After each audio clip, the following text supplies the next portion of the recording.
So, Agamemnon. Let me start this off by presenting my personal opinion on this famous Greek hero. This guy!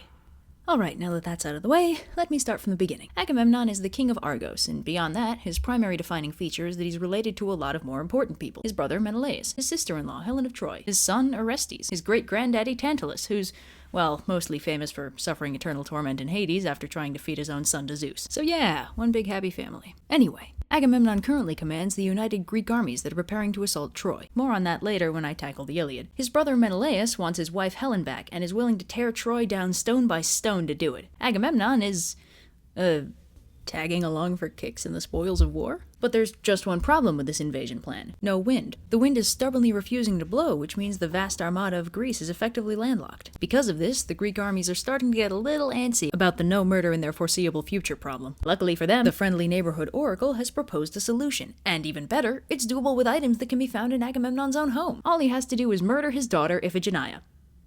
Wait, what? Yeah, for some reason the gods have decided not to let the armies advance unless Agamemnon sacrifices his daughter. Now, alright, this is clearly outrageous. Agamemnon's not even the guy with a reason to go to Troy. He's got nothing at stake, it's his brother Menelaus that really cares about sacking the place. So logically, you'd think that Agamemnon would take this as a sign, not to invade Troy. The price is obviously too great, the reward too trivial. Even if he had a good reason, he'd have to kill his own daughter to do it, and there's nothing you could give a father that would persuade him to kill his own child. Of course, by the time you've thought that, Agamemnon has already sent a letter home telling his wife Clytemnestra to bring Iphigenia to the front at once, because she's, getting married to Achilles, and not about to be murdered. But immediately after sending the letter, Agamemnon has a surprise change of heart. He starts to think that maybe dishonorably tricking his wife into sending their daughter to her death might not net him the Father and Husband of the Year award. So he sends another messenger off with a redacted notice, telling Clytemnestra not to bring Iphigenia. Unfortunately, this message is intercepted by Menelaus, who goes and chews out Agamemnon for being unwilling to brutally murder his own daughter. See? One big happy family, just like I said. And while they're busy arguing, Iphigenia arrives at the camp, along with her mother Clytemnestra and her baby brother Orestes. More on him later when I cover the Oresteia. So Agamemnon's now majorly bummed that he pretty much has to kill his daughter now that she's,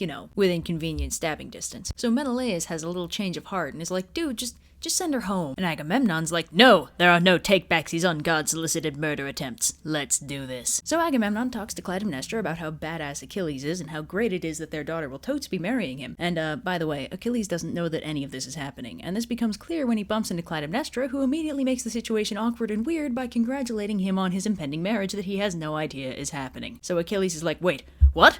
I can't be getting married. What'll I tell my hetero life mate Patroclus? So clearly something is up. Clytemnestra and Achilles start trying to figure out what's going on, but they don't need to look long before they're paid a visit by the exposition fairy. The messenger from the beginning pops out of nowhere to tell them all about Agamemnon's murder plan. Clytemnestra understandably flips out, and Achilles gets righteously pissed. And, by the way, this will not be the last time Achilles gets mad at Agamemnon because of a girl. So Achilles and Clytemnestra resolve to go save Iphigenia. Now, since this is a tragedy, we can already guess that this won't go so well. And, predictably enough, it doesn't. Clytemnestra confronts Agamemnon about the whole killing their daughter thing, and Iphigenia is like, Dad, what? Come on! And Agamemnon's like, you don't understand, I can't disappoint my bros, they're all set to go sack Troy! And at this point, turns out that Odysseus, the only smart dude in the entire Greek army, more on him later, my God, there are a lot of stories about these people, has figured out that Iphigenia has to die before they can leave for Troy. As a result, the entire army decides to start beating up Achilles until he gives up Iphigenia. Now, Achilles is like 99% indestructible, so I don't know why this bothers him, but apparently it does. So then, Iphigenia is like, wait, hang on.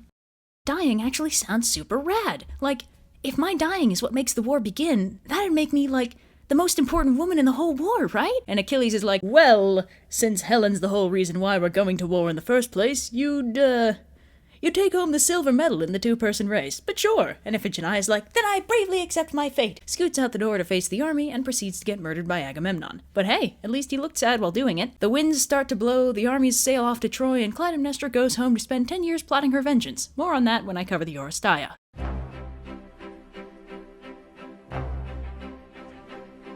When the course is laid and the anchor's weighed, a sailor's blood begins racing.